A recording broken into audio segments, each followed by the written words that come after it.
Who's the gangster? We're gangster rap. Who's the gangster? Who's the gangster? We're gangster rap. YouTube salute. Here to talk about Method Man versus Redman. This is going to be a unique, open debate topic because Meth and Red are like yin and yang, polar opposites, but they balance each other out. Alright, if you're new to my channel, please hit the subscribe button, click the bell icon to be notified when I upload new content and go live. Also, cast your vote for Kofi's Hip Hop Hall of Fame. The link is in the description. So we'll talk about their careers, who is a better lyricist, and who will you prefer to listen to more. So let's start with Redman first. Let me go with Redman. So Redman, he made his debut on EPMD,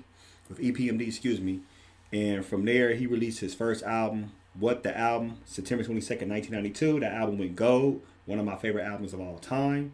Eric Sermon produced that album. That album, cemented Redman as a great, dope lyricist. Yes. He came out with his second album, was one of the most anticipated albums in 94. There's a Dark Side. The album went gold too. It was number one on the US and R&B charts when it came out. The thing about that album is I felt Redman, it was too dark and gloomy for people that people was like, what the hell is this? It was dope as hell. He brought his lyrics on that album, but I think it was just too much. Muddy Waters came out 96. I love that album. That album went gold. That's one of my favorite albums, and I think he redeemed himself. Some people think Muddy Waters is his best work to this day.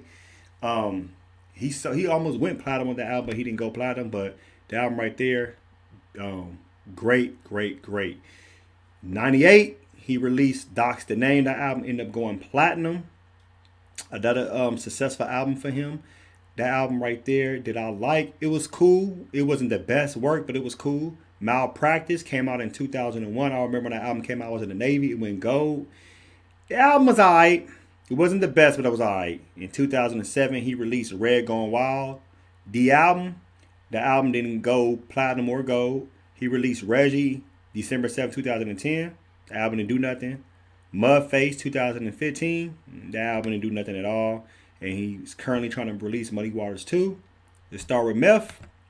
Meth, he was with Wu-Tang. Into the Wu-Tang came out in 1993. He released his solo album on Def Jam November 15, 1994. That album went double platinum. And All I Need featuring Mary J. Blige. That single went platinum. He won a Grammy for that. And his album was number one on the U.S. R&B charts at that time when it came out, because his album was very, it was anticipated because a lot of people knew Meth was probably like their favorite member or the most popular member from Wu-Tang, so you knew that M-A-T-H-O-D, man, His success as far as with Wu-Tang Forever, the album 4 times platinum, probably more than that now. He came off his second solo album, 1998. The album went platinum, sold over 1.6 million units. 2004, he came out with Tecal Zero, the prequel. The album went gold. I like the prequel better than Judgment Day. Judgment Day had some joints. It was cool, but I felt like it was just, I don't know. I felt like it was rushed. To me. In 2006, he dropped 421 the day after. That album only sold 229,000 copies. It was alright. The Meth Lab in 2015. I heard some of that album. Mediocre album. Meth Lab Season 2. I heard two tracks from that album. I didn't really care too much for that album. No disrespect. Now, let's look at their joint albums. Got the Blackout. Came out in 1999. I remember that album came out. I love that album. The Blackout. The album went platinum. And that was one of the best albums I ever heard, as far as the most anticipated album, because everybody wanted to hear Blackout. We wanted to hear something from Meth Man and Redman, especially from the How High song that came out on the Soul soundtrack in 1995. Excuse me, I'm going to say 2005, 1995.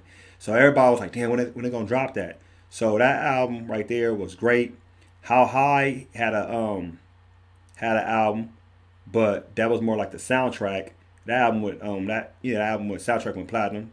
Blackout 2 came out in 2009, and I ain't gonna lie, I didn't really want to hear the Blackout 2.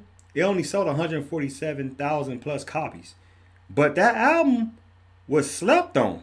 For real, that album right there, I felt that people, including me, like these fools ain't gonna do it. That album was put together great, and I was actually shocked how great of an album they put. And I wish they would have came out for Blackout 3, but teach his own. You never know what's gonna happen in the future.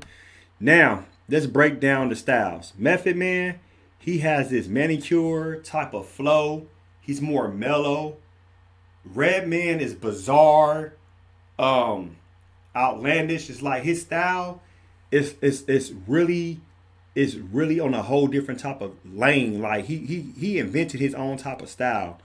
And another person that has maybe a crazy style like Redman, I consider like a Busta Rhymes, but Busta Rhymes is like really more all over the place. But Redman style, you can really hear the lyrics. As far as like his style is just, it's not like it's just so calm. Like he has this high pitch energy voice, and this is going all over. Meth is so calm, cool, and collective. So even when you hear Redman, you can tell Redman from like, oh, that's Redman on the track, or that's Method Man on the track. Especially Method Man, like there's no father to his style. Redman, I ain't never heard. The only person I heard similar to Redman is probably like a person like Eminem. He took some elements of Redman's style and actually made his own style. But that's what I've heard. They both had great success on their own. Method Man, some great singles he had: Brain to Pain, Release Your Death, The Riddler, that came on the Batman Forever soundtrack. He did stuff with like Teddy Riley, Lauryn Hill, Freddie Gibbs, Shaq, No Hook with RZA. That shit was hard as hell. Even with his own crew like Ice Cream with Raekwon, Ghostface Killing Capadonna, Wu Gambinos, LL Cool J, Method Man, and Redman was both on that track, 4321, with Cannabis, DMX, and Master P. The grand finale with Nas and Ja Rule, J.O.F.L.E., Pussy Pop, you know what I'm saying? Exhibit, Limp Bizkit, D'Angelo, like Janelle, like Ashanti, Dr. P, ASAP Mob, The Knox, Redman, Christina Aguilera, the list goes on and on. DJ Clue, The Tribe Called Quest, KRS-One, Keith Murray, his own Def Squad, Beanie Man, De La Soul, Pharoah Monch, Scarface, Young Noble, Naughty by Nature, Nate Dogg, Beanie Siegel. I remember that track, One Shot Deal, that came out in 2005. Lloyd Banks, Jadakiss, Game. So, they both had successful careers in their own lane individually and when they got together. Now, how do you judge these two? Who will you pick? To me, Redman is my favorite member of all time. Favorite member. Well, he's the 10th member of Wu-Tang. So, and they gave him that. They gave him that as far as how Wu-Tang feels about him.